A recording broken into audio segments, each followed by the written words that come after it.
Hey everyone, welcome to today's Childless Chats Over Cocktails. I think because it is an afternoon, which we haven't done before, there are less cocktails and more sparkling waters and plain waters and a tiny bit of wine. But hopefully, I know some of you in the UK were asking me to do this at an earlier time, so I'm hoping that maybe some of you have joined us. And I'm really excited about today's topic. We're going to be talking about emotional triggers related to infertility and childlessness. And just a few reminders, if this is your first time joining, we do have a chat box where you can add comments. If you want to send us your thoughts during the call, you can also add questions in the Q&A box, and we'll be leaving about 15 minutes at the end for questions. So if you don't know me, I'm Katie. I'm with Chasing Creation, and I host these webinars monthly with different guests. And so I'm going to now turn it over to my guests. I'm super excited about my guests this month. So Chemi, do you want to go ahead and start? I will. Thanks so much again for having me, and hi to everyone out there. If you guys don't know me, my name's Chemi, and I'm the founder of Misconception Coach. And I started that about 5 years ago, and it was really because I saw such a void in emotional support for people that were going through infertility, and specifically loss around IVF and IUIs and miscarriages. And, I experienced firsthand and saw working in the industry just the lack of emotional support that happens after all of that, after you IVF or IUI that was not successful, or you have a miscarriage and you're kind of at home and you're experiencing all of this stuff by yourself. So that was how I initially started my Instagram back in 2014, the end of 2014. So now we're at the point I do counseling for individuals and couples. I'm in Vancouver, BC, Canada, but I also do teletherapy worldwide. And community-wise, we have our online groups that are peer-led, so that's on Facebook, and it's really just kind of about making sure everyone feels seen and heard, and we have a community of people that just understand. So yeah, and I also started a kind of a passion project a couple years ago, and I launched a body care that has organic, all natural body fertility oils. That's for body wash and a cream. So that's kind of been my passion that I do on the side on the weekends whenever I have a chance. Great. And I know people can find you on Instagram at Misconception Coach. Yes. And I have to say, like, your account is definitely one of my very favorites when it comes to infertility, because I think that the way you frame the issue is very thoughtful and is void of triggers and some of the toxic positivity that I sometimes see with other accounts. And so I really love just seeing your content. It's fantastic. So I'm grateful that you're joining us. So I know you're the one that brought a little bit of wine and some water. So my cheers. I know it's only like noon here in Vancouver, Canada, but Katie and I have seltzer, and you brought the wine, so we'll mix it. I was gonna go for a mimosa, but I didn't have the right ingredients at home, and I forgot to grab them. So. All right, well, thank you. And Amy, will you tell us a little bit about yourself? Absolutely. First of all, again, thank you so much for bringing us all together to have this important conversation. I'm also a longtime admirer of Chemi and her work, and I started in this field about almost 4 years ago after my own experience with secondary infertility and multiple miscarriages in the first trimester and the second trimester. I am a pediatrician by training, and I sort of got launched into this field, obviously, after my personal experiences. But then once I had been working for another organization and doing work for them, specifically in the pregnancy loss space, I found that there was really a dearth of resources on social media for the Jewish community. I am part of the Orthodox Jewish community. I the Orthodox meaning the more observant part of the Jewish community. But it very quickly became clear to me that social media was really the space in which the fertility community at large was present, because we know the 18 to 40, 45-year-olds are all here on Instagram. And there was so much content that was out there, but really, again, just this lack of resources for the Jewish community. And so I started this handle over the summer. The handle I run is called I Was Supposed to Have a Baby. And it's meant to encompass any sort of fertility struggle that one is going through, and obviously identifying myself as being Jewish, so it's specifically a handle dedicated to the Jewish community.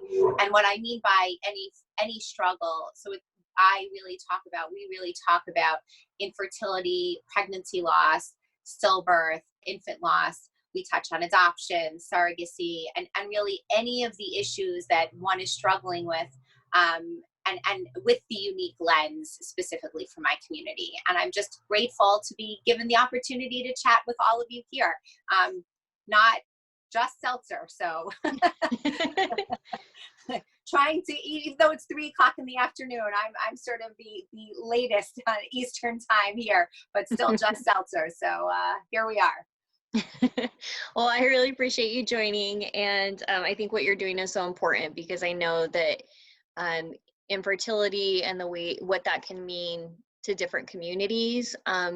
Different communities may need very specific support, and I think that what you're doing is just so great and provides, a religious perspective for those who are also viewing it through that lens and providing that support. So I'm very grateful to both of you for joining, and I'm really excited to talk with you. I think this is such a great topic. So before I kind of describe the topic a little bit more, let's make sure the chat box is working, and I want to hear from you guys at home. So if you are at home, hop on your chat box and let us know what you're drinking.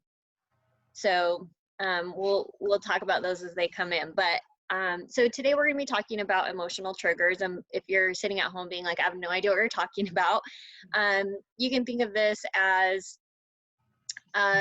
those moments that you have where you're going about your day and you see something or hear something or someone says something that just kind of catches you off guard, and you get like a very visceral reaction to it. And it may be something that before you were going through infertility, you may have never thought about. Like for me, I could talk to women who are pregnant and see pregnancy announcements and baby photos and all of that, and I would have been like, oh, how cute, oh, I'm so happy for you, this is great. And it becomes a very different thing once you are going through infertility and if you are childless. And I think that it's really important to pay attention to those, and to we're going to talk a little bit more about kind of what those mean and how you can process them when you're in the moment of those. But I think there's something that if you are going through infertility, you probably know exactly what I'm talking about. So I think, oh, actually, okay, we got some chats. Let's see what you guys are up to.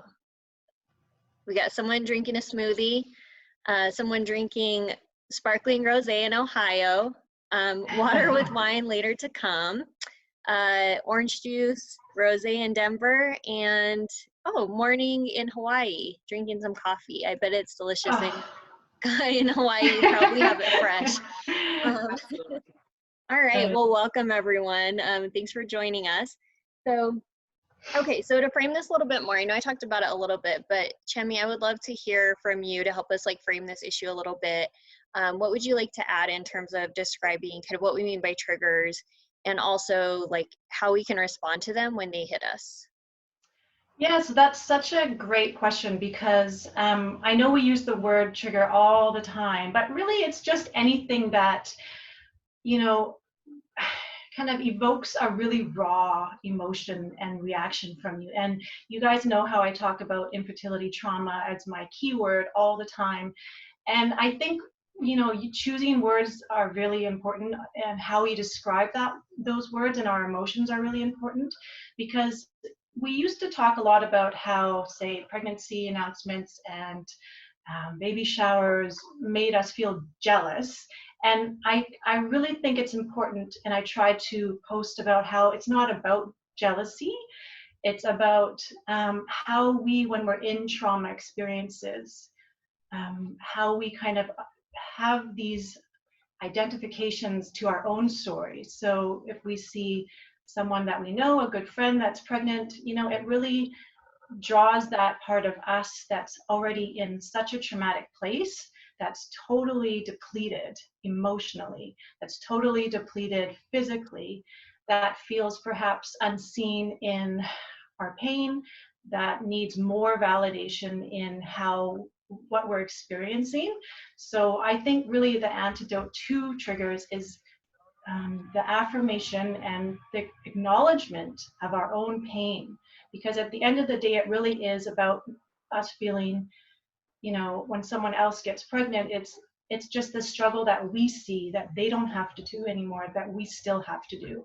And it's not about them, and it's not about a baby even, it's about our own struggle and how we're like, oh, I'm just so done with having to do, you know, to fight and be strong and to always be the one that's taking the higher ground and to be happy for everyone. And that reserve really runs out after a while because we forget to fill it, our own emotional needs up, you know, on a daily basis.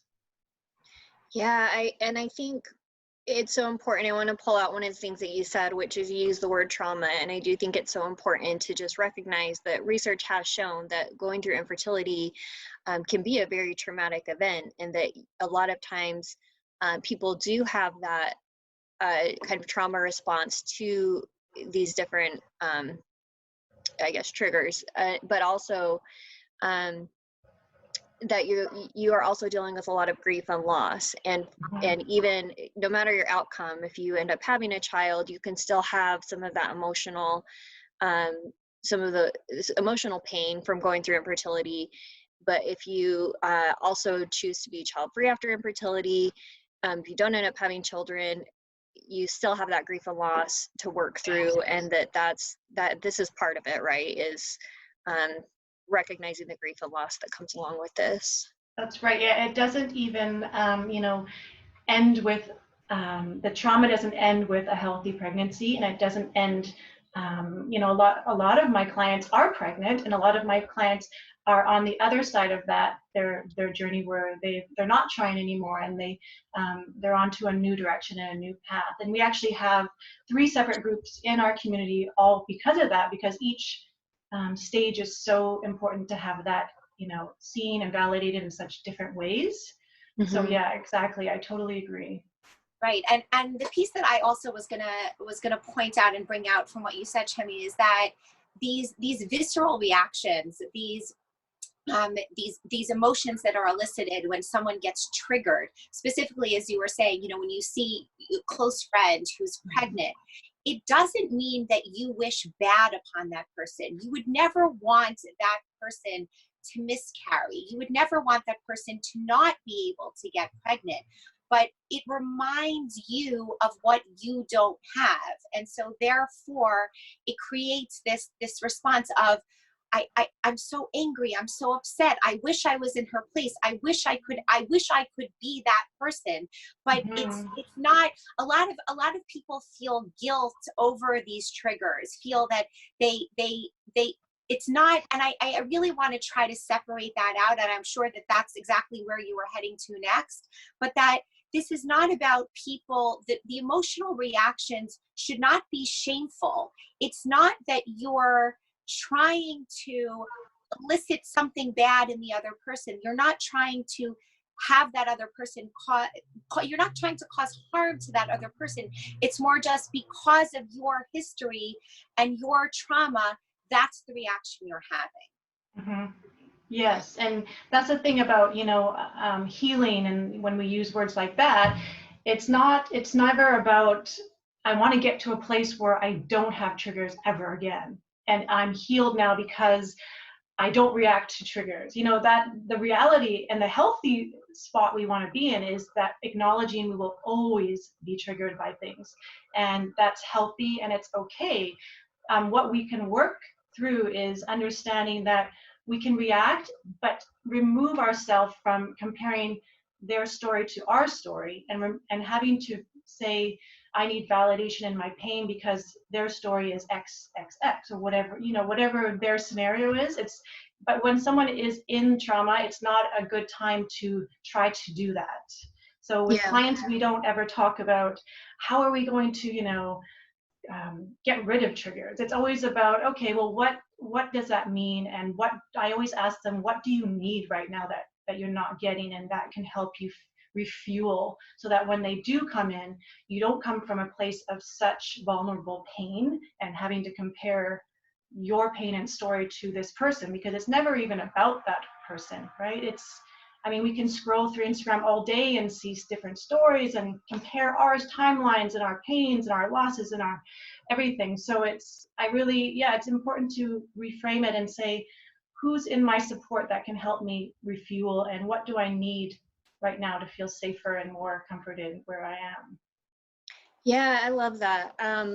This is reminding me too of just an experience that I had last year, because one of the things I've really been working on is realizing that it's okay to hold space for different conflicting emotions at once. And so like this last year, my sister had a new baby and I got to be there. I flew out, the baby was only a day or two old, and it was just the most magical experience. This is my seventh, I have 7 nieces and nephews now, so this is the 7th. But every time it's just so magical, and there has been a difference in how I was able to react to the first 5 when I was not trying to get pregnant yet, versus the 2 that were born during my infertility. And then, even though now I have moved towards a child-free after infertility life, it's still very difficult. And I had to do a lot of work around that, and realizing, yes, I want to be there because I love my niece. I want to be there for my sister. I don't want to miss out on this experience. But then there were times where I would be holding the baby and be fine, and other times where I'd be holding the baby and just break down in tears. And I think I was very lucky to have a sister that recognized all the different emotions that were going on and could say, like, it's okay. I don't want you to feel like you have to hide this. I want you to, if you need to cry, I want to be here for you. So I'm getting emotional just thinking about it, but it was just a nice experience. But I think that's something I've had to learn how to do too, is to say, okay, it's okay for me to be really excited for my sister and hold that joy. And it's also okay that this is really hard for me, and that I'm having like a really difficult time in dealing with grief in this experience, and they can both happen simultaneously, and that's okay. Yes, exactly. That's you put that so well, because it really does, we can be sad and happy and excited and scared and all of those things at once. And that doesn't mean that we're still not moving forward in our journey. Yes. Okay, to get me out of my teary zone here, I'm going to go back. We have some other people who responded. So we have someone drinking oolong tea and baking cookies. I wish I was at her house because that sounds amazing.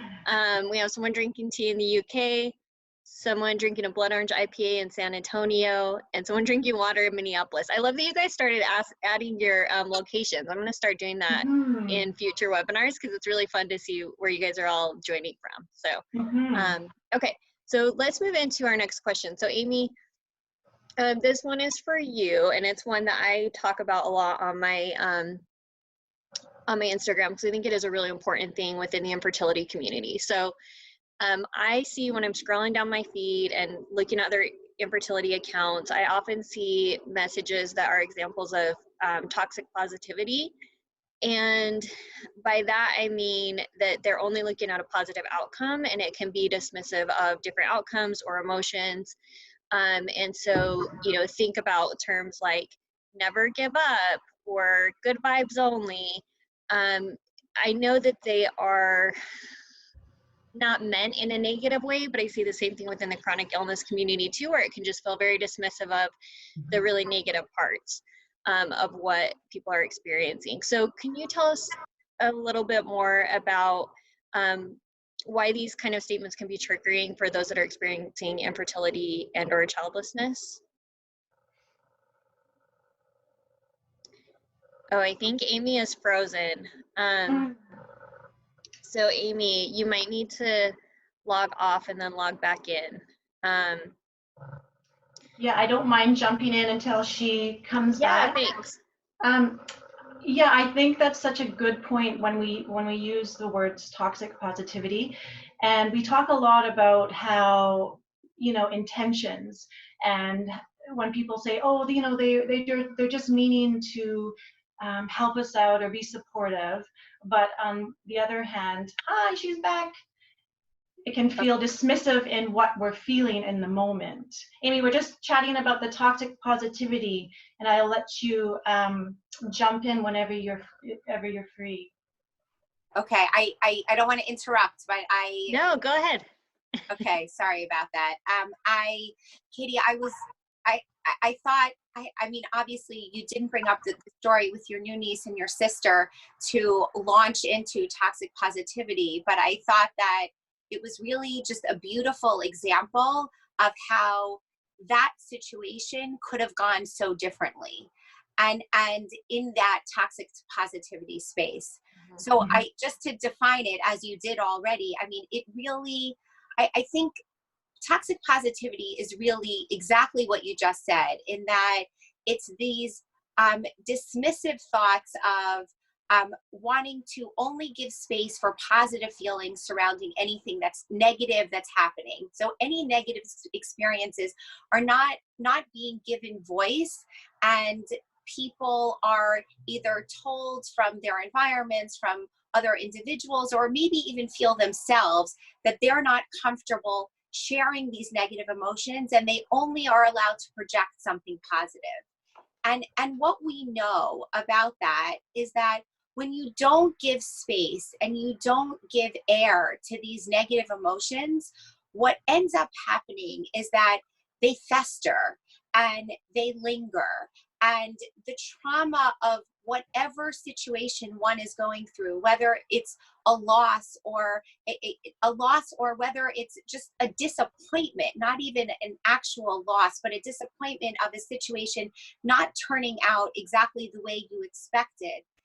If one doesn't allow oneself to sort of sit with those emotions and even just acknowledge them, then they end up coming out in different ways. So I think sort of this very beautiful and so touching just moments that you had with your sister, that she was able to sit and acknowledge with you that you're in a different space. Of course, like you thought your life was going to be something very different, that you hoped that you weren't going to be at this point where you were exploring and thinking about being child free.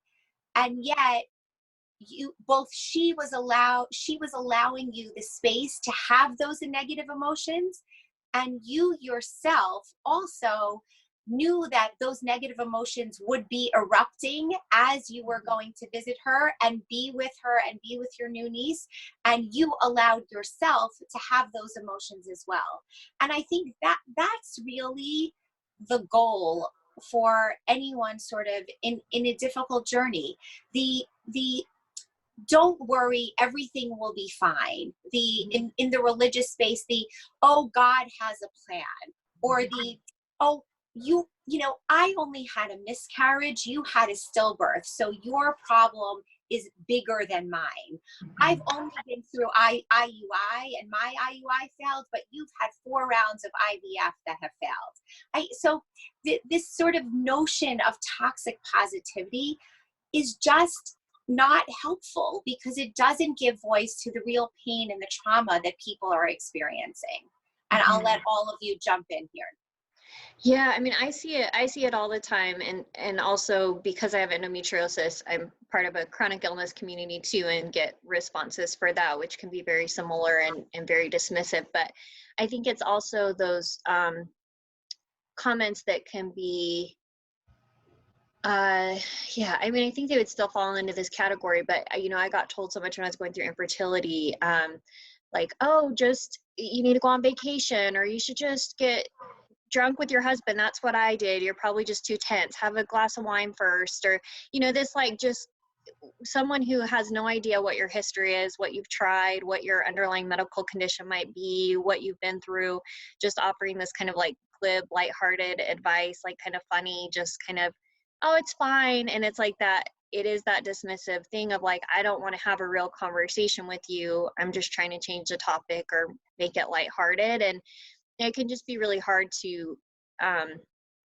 interact with people when you're in such different spaces of what you're needing versus what they can give you. And I think it's one thing to get it from outside of the infertility community, but I think what I really get sad about is seeing it so frequently within the infertility community, these ideas of never give up, if you keep trying it will happen. And it's like, statistically we know that there are a lot of people that can try everything within their power and it's still not going to happen for them. There is that percentage that is going to fall into that category. And if you're one of those people like I am, it's very difficult to see those posts coming up all the time of like, just keep trying, like it'll eventually happen. And it's like, well, it might not. And we need to be realistic about that. I'm not trying to like dash anyone's hope, but like at some point, you may need to start thinking about that. And it can be a very lonely place if all you're getting is that feedback of just keep going, and that's not where you're at. Right. I think one of the things actually that really bothers me about a lot of the spaces in the fertility community is that many of the handles, and I'm talking from top down, sort of from an organizational perspective, many of the handles have pictures of babies all over their sites. And that to me, while obviously, you know, babies are cute and babies, you know, pictures of babies, you know, sell more and bring in more donors and are great sort of marketing pieces. But the reality is that even a picture of a baby can be a trigger, number one. And two, it sort of reinforces the exact concept that you're talking about don't worry, if you just keep trying hard enough or long enough, you'll have a baby. Mm-hmm. And it doesn't always work like that. Yeah, well, there's a whole industry, and you know, I posted about that before, about how we're inundated, and women and couples are inundated with that message from an industry that is preying on, you know, really desperate people, because we've all been in that state of just desperation where clients, you know, we've all said, man, if someone had told us, you know, to spin around 60 times, stand on our head and do yoga and what, we would do it, because you are trying to do everything possible. And that goes kind of even into your own story of your own toxic positivity that we tell ourselves of what should I do more next time? What did I do wrong last cycle? You know, what you can just spiral into this thought pattern of having to do more. And I always tell clients, you know, we're getting rid of everything. We're taking pieces away as much as possible to eliminate that noise of feeling like we're supposed to be doing more. But it's really hard when we have an industry of people that are telling women that. And it makes me, you know, I get triggered by that so much when I see that sort of mentality of putting the blame back onto us. You know, and it's sometimes it's a couple. There are a lot of people obviously that are on this journey by themselves, but as couples, we don't talk about how the men are also a part of this equation.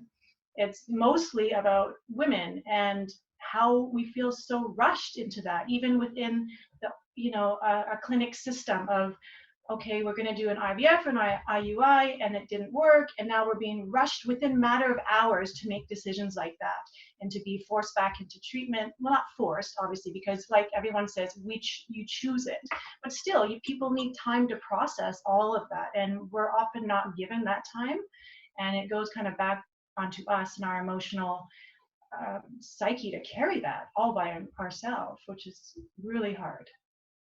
Yeah, I this made me think of like two of the kind of top performing posts on my Instagram that people responded to the most. One was a post that basically just said, it's not your fault. And it had a whole list of like you know, it's not because you didn't eat the pineapple. It's not because you didn't take the supplement. It's not because of whatever. I have this whole list of all the things that you can feel guilty for. Like, oh, if I had just done this one thing differently, maybe I should have tried that tea, or maybe I should have tried the whatever, because you're right. There are like so many different things that people are trying to sell to you, and that people will say this is, or like someone will have a successful outcome and then they'll say, oh, I know it was this tea I was drinking. And it's like, well, but do you? Like, I know you're drinking the tea, but does that mean that that led to the baby? And would that actually work for me when we have different bodies and whatever? So Yes. I think that's true. Like, there's so much guilt and shame attached to infertility. Well, some of the stories I hear are just absurd, you know, about they're from everywhere from voodoo to herbs to, like, we all see those annoying messages people spam on your account, you know, but it's just, yeah, it's that same message. So it's really important to kind of keep reminding ourselves and about, it's not about, you know, your story and my story are completely different, because our bodies, like, do you know about my story? Like, do you know my medical conditions? Do you know my history? Do you know what I've tried? Until you know all of those things, we can't really offer somebody up. Well, you know for sure, Amy, about the medical standpoint of that is, physically, no one should be offering that kind of advice up until you know someone's complete history and what they've tried. And, you know, what works for one person is not going to work for somebody else. So that whole, you know, we got pregnant and now I want to share my miracle story and what I did with the world is definitely triggering. Right. And I think it really feeds back into this whole toxic positivity, because instead of, you know, when someone expresses this feeling of loss or the trauma that they've just been through, it's, instead of sitting with the emotions and instead of validating those person's feelings and really, you know, acknowledging where the person is at, it's, have you tried this? Have you tried that? Well, I'm sure you didn't do this and you didn't talk to that person. It's, I find that a lot of this is all part of the toxic positivity. And instead, my hope is that people in the community at large recognize that all of these suggestions, while they may be coming from such a wonderful place, of course you want your friend, your family member, your colleague, you want them to be successful, you want them to be happy. But the reality is that you can't fix them. And instead, the person coming to you is looking for support and for validation. And that's what they need instead of a solution. Yes. Yeah. And I see that so much. And I think it's important to note too, like, I just read a study that said that only 5% of infertile couples seek IVF, ever do IVF. And I think that that's really important to know. And I can't remember the number of adoptions, but it was fairly low, like couples that try to do adoption. And I think there are like so many valid reasons for that, but it's so easy for people to say like, oh, just do IVF or just adopt. And it's very dismissive of how difficult it is. I mean, I did one round of IVF and I had insurance to do 2 more rounds, but my body, I could not put my body through it again. It really messed up my body. And so it's really hard. It was hard for me when I did decide to, you know, not do another round. I did get a lot of pushback from friends and family saying like, oh, but you have to do it. You can't stop. Like, just do it again. It'll work next time. And it's a really hard thing to stand your ground when you have all these other societal expectations of other people telling you what you should do. And like, they're not in your body. They're not in your mind. They don't know like how much you can keep doing. It's a lot of sacrifice. And I think just being aware that a lot of people may not have, the money to do any kind of medical interventions. They may have religious beliefs that prevent them from doing something like IVF. And that just knowing, I was going to say that was the other post that has performed or got like the most response from people was just saying that, you know, a lot of people never move towards medical intervention, and it doesn't mean that they didn't want a baby as much. And I think that's something too, where it's like, unless you can list off, like, I did 10 cycles of IVF and I tried to do adoption, but it failed. And like, you literally have exhausted every avenue and gone $500,000 into debt, that somehow your journey isn't seen as valid. And so I think like being able to, for those who are childless, not by choice, being able to respect people's stopping point, and that it may be different than what they think their stopping point would be. Yeah. But being able to say, like, if you get to a point where you're infertile and you don't want to seek medical intervention, your pain and grief is still valid. You're still having the same outcome, and to get those kind of, oh, just do this, just do that, it's really frustrating because it happens so much. Yeah, the just is really frustrating. And another thing that we chatted that's similar to that mentality is the, you know, when people, if they do decide to move forward and people respond with, oh, that's so exciting that you guys are doing IVF, and how exciting that, and you know, that's one of the hugest triggers I find for people, is having to, you know, people are excited for you and for the prospect of perhaps, yes, having a healthy pregnancy, but excitement is not one thing that is being processed as the person having to fathom, you know, needles and medication and treatments and early mornings and doctor's appointments and perhaps another loss or another unsuccessful, you know, cycle. So that's one thing that can feel very isolating when you're with friends and family that are so excited for you, and you're still like, whoa, I'm not, you know, I'm not excited. I'm freaked out and I'm traumatized and I need support, and I need someone just to say, you must be so scared. Like, Yeah. I'm so proud of you. Thank you for being so brave, you know, as a spouse. Just, I always say in couples therapy, one thing that's so wonderful to hear is, after years, you know, to say to your spouse, thank you for doing all of that, because it is mostly on the person obviously going through those treatments. And to have a spouse say that and to acknowledge, wow, I'm just blown away by your courage, I'm blown away by your sacrifice, for your commitment. So, you know, thank you goes a long way, and that's one thing that really refuels our emotions.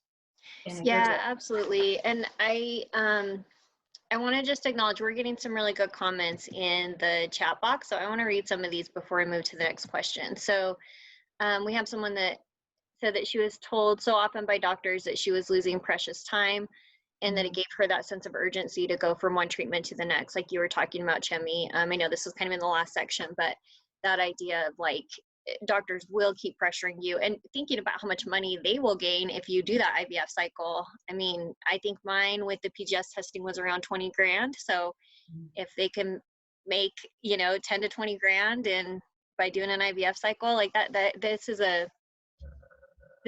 very profit driven industry, and it's not very regulated. And so I think there's, you know, definitely that piece of it.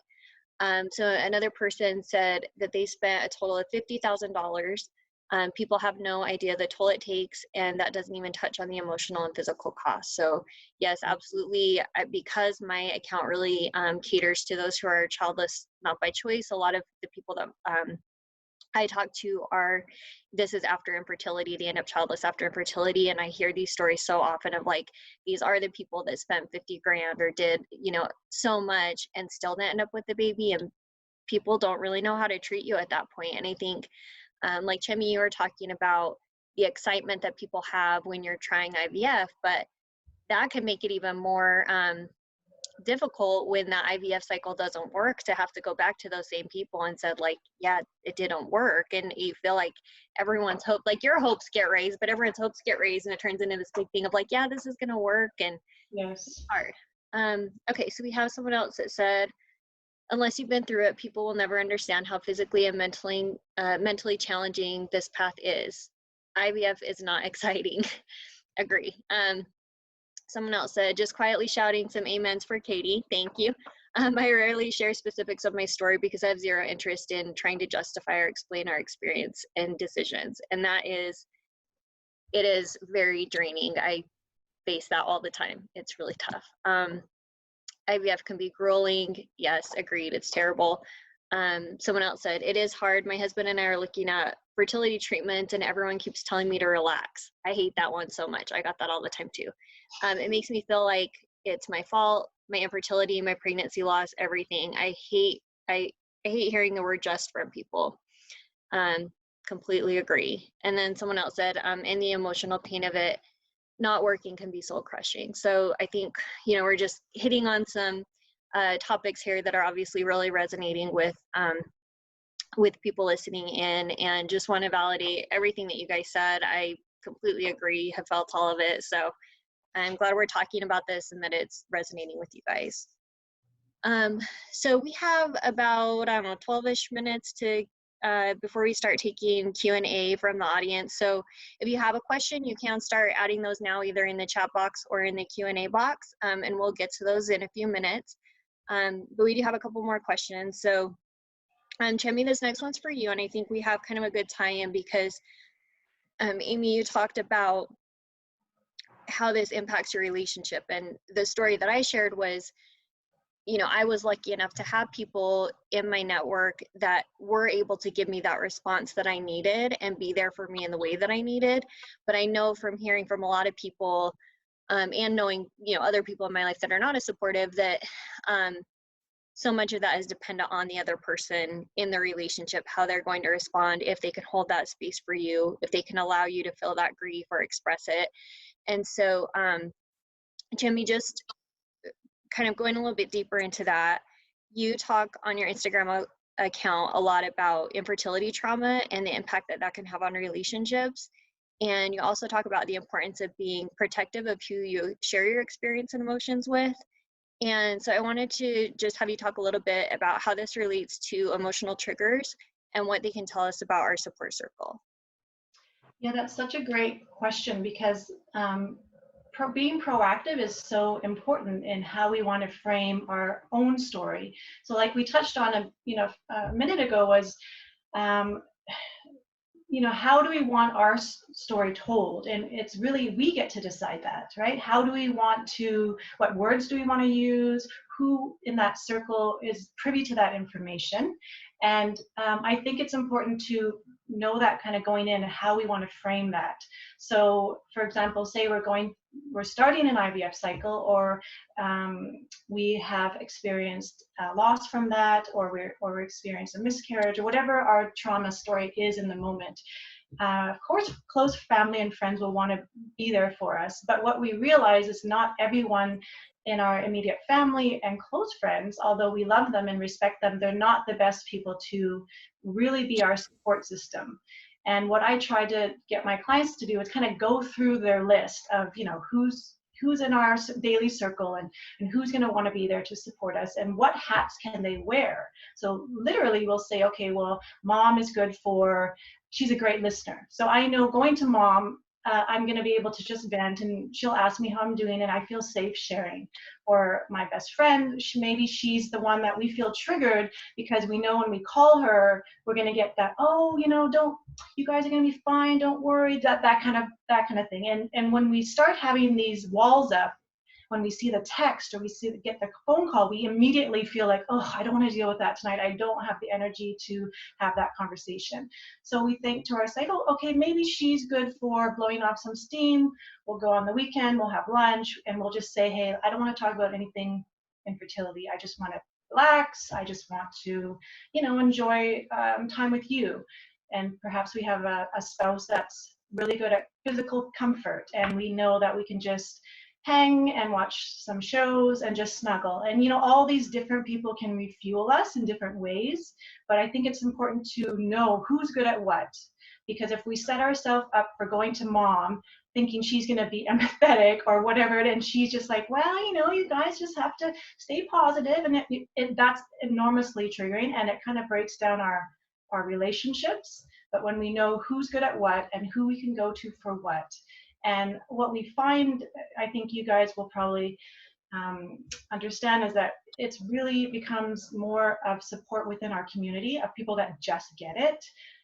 Obviously therapy and counseling and sessions that you can just share without any fear of rejection, and just be heard, and there's no expectation where you're supposed to be emotionally, is really where people find the most support in this journey, I think. But it doesn't mean everyone else in our life can't play a part, but we just have to know what part they can play, and set them up for success in that relationship, I think.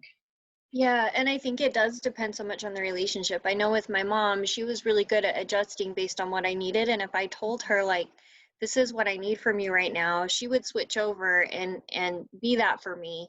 But there were other people I couldn't do that with. And I think at the beginning I had this expectation that if I explained it well enough, or I was open enough, that I would get the response that I needed eventually from people. And I think Yeah. that is really important to realize that that just might not, some people may not be capable of processing, especially when you're talking about things that are this complex. Maybe they've Yeah. never been in that deep level of grief, and they really just don't know what to say or how to be there for you. And that doesn't mean they don't love you, care about you, but you just may be looking for it in the wrong place. So I love Yeah. that.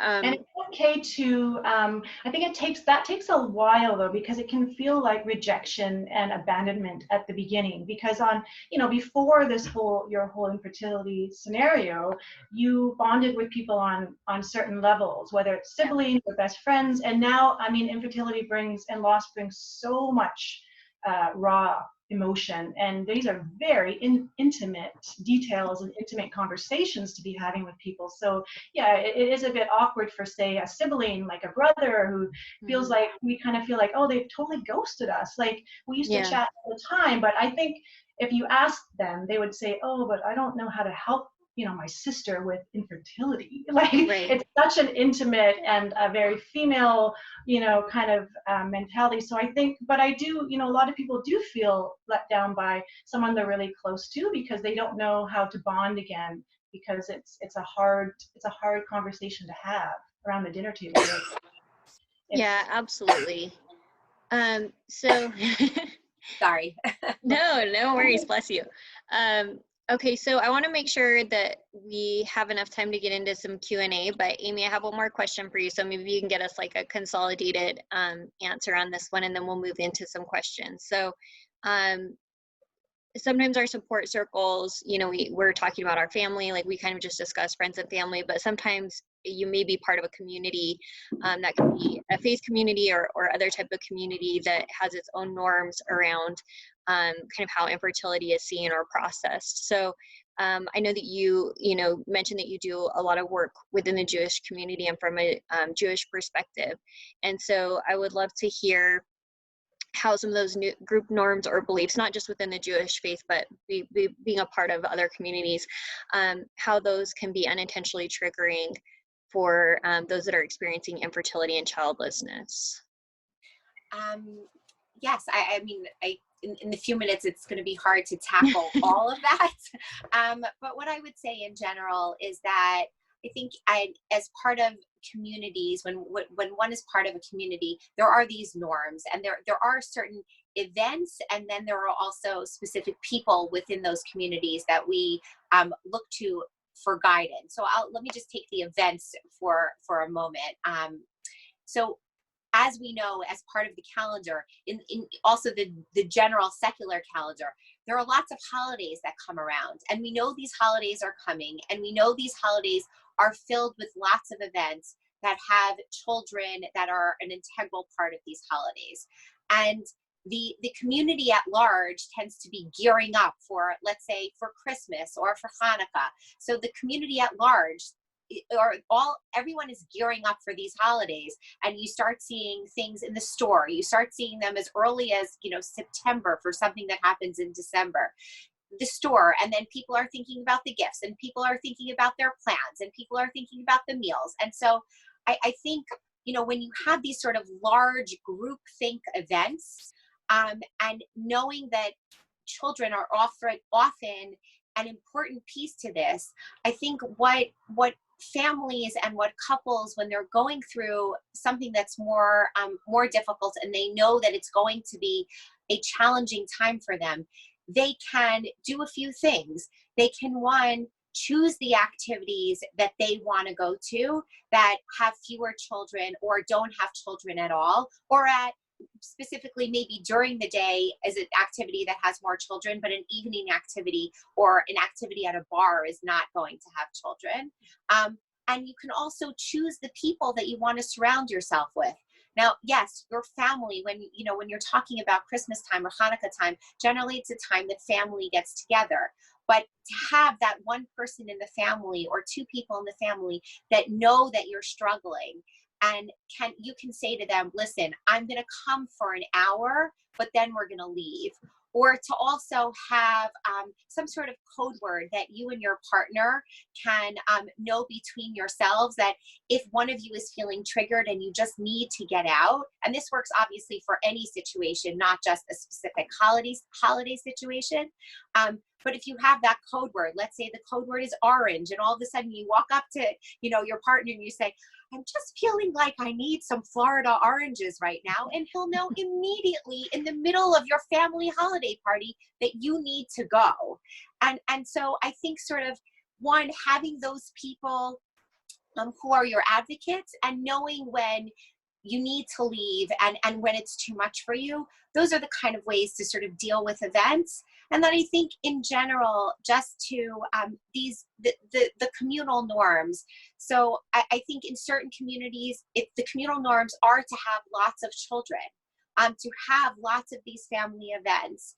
And when you are other in those communities, when you don't fit in exactly, then all of those different kind of events and being part of that community can be triggering.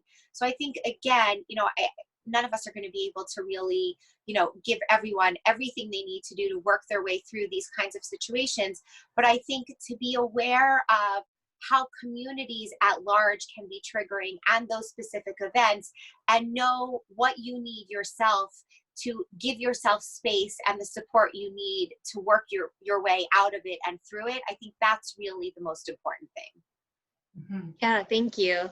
I just wanted to add quickly too about, that's such a great point, and you know, setting boundaries is so important. And one thing that I try to remind my clients all the time is that you are setting boundaries not in a normal state. This is a traumatic state of existence, you know, and sometimes we try to feel, by feeling stronger, we think, oh, I'll be fine, or, you know, I'll just endure the baby shower because I just want to feel like I have control over these emotions. But really, we need to remind ourselves that we are entitled to be in that space of trauma, because we've gone through so many cycles of that. And it's not, you know, if you broke your leg and you said to someone, hey, I can't make the shower because I'm at home, I'm recovering, and we wouldn't feel guilt about that. We wouldn't have the expectation of, I'm not a good friend, or I'm being too, you know, I'm being weak because I'm not going on with my broken leg.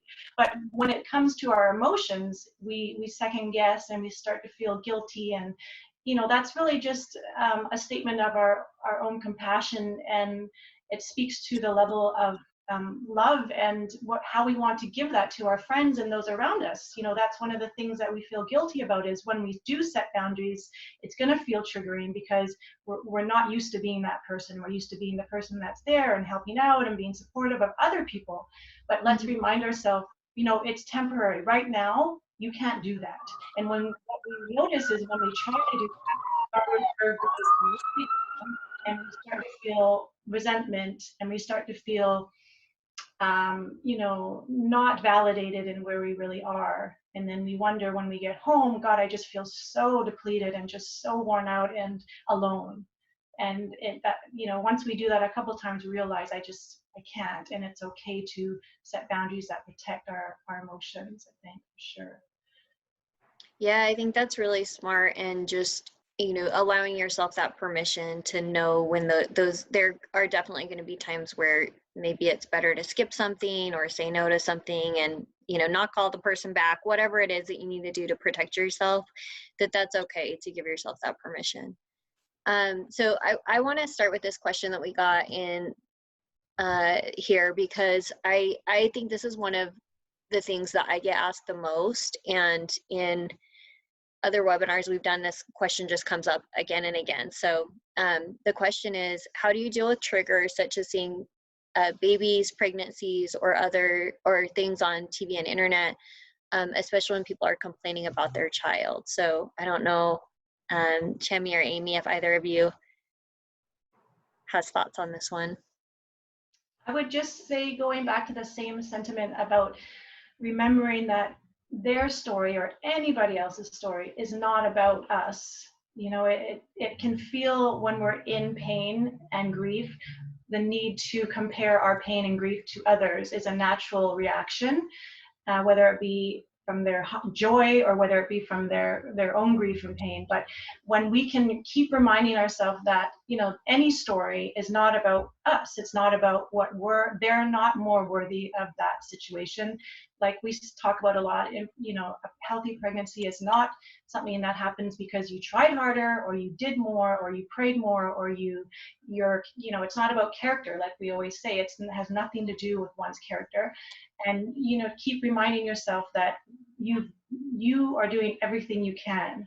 You don't need to do more. The only thing that you need to do is just remove things that feel that don't make you feel safe, don't make you feel comforted or seen and validated.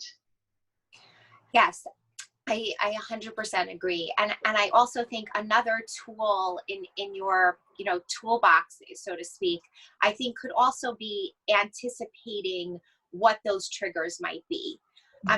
You know that if you see a pregnant belly, you know that if you see a child, that you're going to feel triggered because that's something that you don't have. And so the question is sort of, you know, the question for yourself is, how are you going to react when you're in that scenario? Because you know that unless, you know, you work out of your home and you know, you have deliveries coming to your house all the time and you never leave, then the possibility of you seeing someone like that is a real possibility. And frankly, even on social media, I mean, I can talk about that for 1 second. I'll talk about that in 1 second, excuse me. But the reality is that, you know, children and pregnant women are part of our reality and part of our lives. And so the question is, how do you prepare yourself for those triggers that you know are coming? And I think that, you know, making sure that you have these times for reflection, that you're doing your self-care, that you're feeding what you need spiritually and emotionally. If you take stock and also sort of trying to eliminate the toxic positivity, that you're giving space to your own emotions, that you are feeling sad, that you are feeling bereft. All of those pieces are extremely important so that when you actually do come across one of your triggers, you're more emboldened and you're in a better place to be able to handle them. So I think that piece is important. The other thing, just to go back to social media for a second, I think people, like, we have a choice as to the kinds of things that we choose to, the people and the accounts that we choose to follow and the people that we choose to follow on social media. So you have a choice. You can block them, you can unfollow them, you can snooze them for 30 days. And truthfully, and you can, depending on whether that person is someone who's close to you or not, you can just say, like, I know that you love talking about your daughter, but frankly, right now, I'm not in a space that I can hear it. And it doesn't mean that I don't love you and I don't care about you and don't care about her, but I need to unfollow you for right now. And so these are conversations you can have with the people in your life that you're close with. But for everyone else, you're in control. You decide what you want to bring into your space and you decide what you don't want to bring into your space. Yeah, and feeling guilty is going to be a natural reaction to that. You know, if we don't call our mom back and we have to block somebody that we're close with or have to unfollow a coworker, it's going to feel, it will feel odd. It will feel, but it's okay. Like it just do it anyway, because it will feel funny and you will have guilt. But guilt, it's okay. It's just a reaction to who you are as a person, you know, who you want to be, and give yourself grace that right now you can't be that 100%. You know, you have to balance protecting yourself and also being, you know, maintaining relationships and being online. And like you said, Amy, like we can curate our own experience online, and there's so many kind of smart ways to do that. Like people don't even have to know that you unfollowed them these days. You can block and you know, certain hashtags you don't have to follow. So you can do your best to minimize, for sure. Yeah, and I would just add too that a lot of these emotional triggers are coming from a place of grief and loss and trauma. And so it is important to acknowledge that those are part of your experience. And we sometimes in the infertility world, we don't use those terms, but that is what it is. Like had someone in the infertility community say like, oh, I don't use the word grief in any of my promotional material because people don't want to think about that or come to something that talks about that. It's not something they're like acknowledging. And I just think that it's really important that we recognize, you know, where these are coming from. And if that means getting professional help, I mean, therapy, I've been very open about the fact that therapy has been one of the best avenues for me to begin healing. I've also found, I've read a lot of books on grief and infertility trauma. I found a couple of good ones. And so taking that time to really do some of the work that you need to do to work through your grief and those feelings of loss can be really helpful.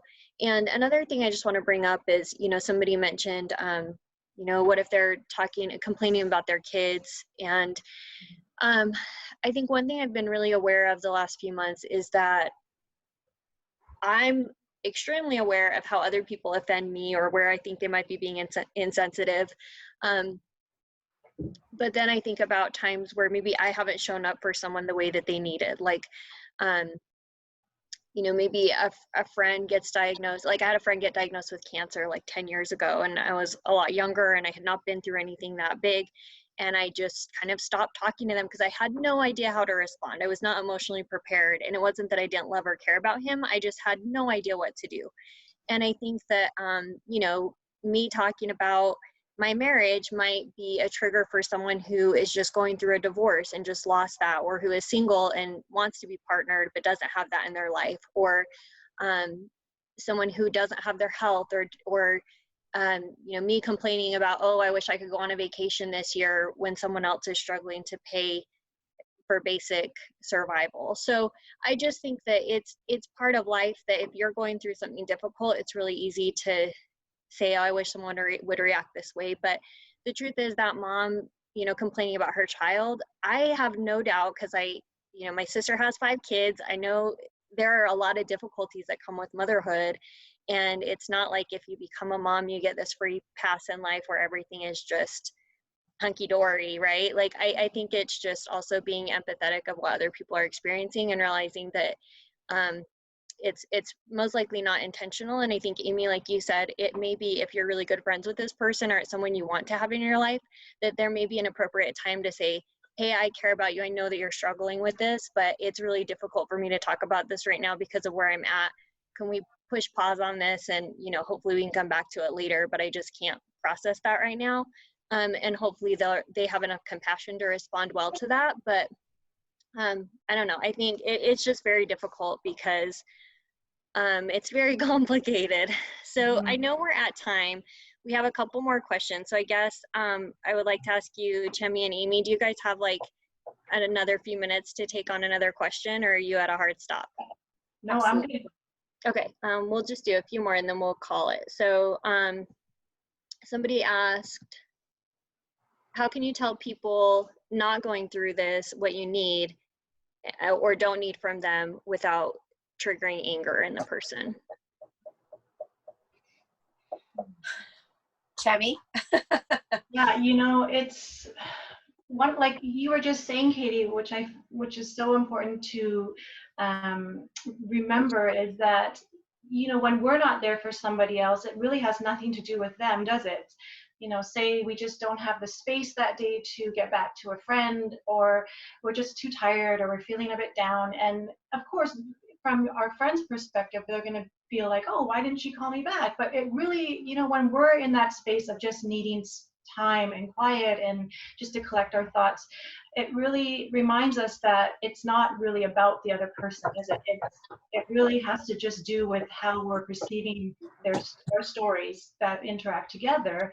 And yeah, anger is, you know, people might be off or feel angry, but that has nothing to do with you. And if they do react that way, you have to maybe second guess, well, are they someone that you want in your inner support circle? If they're not in that space right now to hold space for you and what you're going through, maybe you can put that relationship on pause for a bit. And I always suggest to clients, maybe don't have huge conversations with really close family members. about that, because what we find is usually we can circle back and reconnect again. But when we're going through such traumatic and such intense experiences, to just kind of set your boundaries, set your space, know who can give you what kind of support you need. And when they don't, that's okay. Because you have everything in place, you have other support systems that will understand. But yeah, you know, when you see them for birthdays and Christmas, and you can still connect on certain levels, and you can still love them and be there for them. But it doesn't have to be so personal to your story. Right. I think the only other piece I would add to that is sometimes I find in family dynamics or in sort of friend groups, it's helpful if you have one point person who is your person, and then that person can translate everything to the other people who are not as supportive or can't be there in the way that you need. And so sometimes if that one person is that can be that the liaison for you, that's often very helpful as well. Yep, I agree with everything you guys said. And I think that self-protection piece is really important too, knowing that you really can't control if someone's going to get angry, because it's all about their personality too, right? Like it's kind of what I was saying before, which is that I thought that if I communicated something in the right way or was open enough or showed my emotions enough to someone, that I would get the response I wanted. And some people just may not be capable of being what you need from them.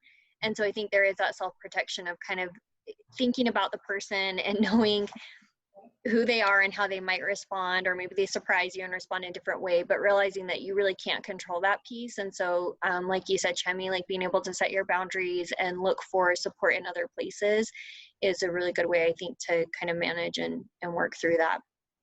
So we have just one more question, and we can just keep it short, but someone said, how do you practice self-care when you work with someone that just started showing and it triggers you every time you see her throughout the day? Yes. Look, this is about knowing what you need and knowing your limits and knowing your boundaries, I believe. This is about, yes, you are going to see this person. This person is going to be in your life, and you can't create that wall where you eliminate the person in your life. So the question is how do you bolster yourself both before and after those experiences, and really listening to yourself and knowing that, if that's going to be, let's say it's work, for example, if that's going to be a high stress environment where you're triggered multiple hours during the day, then maybe it's you don't go to that baby shower on Sunday because your reserves are already tapped and you don't have anything more to give. Maybe it's instead of going out with friends, you take time for yourself and you listen to your inner voice and what you need as opposed to giving to other people. I think it's really just about finding the things that build up your reserves, as I said, outside of that specific space, and then you'll be able to handle those triggers in that space a little bit easier. Yeah, and also, don't beat yourself up. Sometimes triggers make us feel like we're the bad person, or like we are supposed to be more, rise above and be the bigger person, or just suck it up, or just be happy for them. We hear that all the time. I wish I could just be happier for that person. Well, you know what? You don't have to be. It doesn't make you a bad person. Of course you're happy for them, but it doesn't make you a bad person or a negative person to still feel all the stuff you can and do. And one thing about sessions is just getting it out, just to say, I'm annoyed and I'm angry and I'm just done with everybody, and I just just get out the emotion, and it's okay. You don't have to sit there and beat yourself up and feel like a bad person, because you're not. You're somebody that's processing very difficult traumatic experiences, and please remind yourself that. Be gentle on yourself when that at work, when you're feeling like that. It's okay. You're not a bad person, and you did nothing to deserve what you're feeling. But just give yourself a bit more grace in that space, I think, is kind of my number one suggestion. I think that's good. Self-compassion, self-love, all of that is just so important through all of this. So I want to wrap it up because I know we're a little bit over time, but I did see a comment. Somebody said that they bought a book on Amazon called Infertility and PTSD. And I actually have that book and it's fantastic. I am about 3/4 of the way through it and I'm going to do a book review on it, but I think it is written from the perspective, it's not written in a clinical perspective, really. It is meant, I think, for people who are experiencing it. And so it is in language that's very easy to understand, and it does help to put some of the terminology and things that you're experiencing into context. And so I also recommend that if you want to check it out. Like I said, I'll be doing a book review on it soon. But I would love to thank both of my guests. So Amy and Chemi, this was such a great conversation, and I appreciate you taking time out of your days to chat with me on this. And if you guys want to find Amy, you can find her at on Instagram, and her handle is at I was supposed to have a baby. And then for Chemi, you can find her on Instagram at Miss Conception Coach, and that's Miss is spelled out MISS. And then also her website, which is missconceptioncoach.com. And I do not have a March webinar set up yet, but I have some ideas. So once I get that set up, I'll start promotion on my Instagram page. You guys can find it there. But thank you for all of you who watched at home. Thank you, Chemi and Amy. This was a great discussion, and we're getting a lot of thank yous that it was very helpful for people at home too. So thanks so much, you guys. Thank you. Thank you so much. bye. Bye-bye.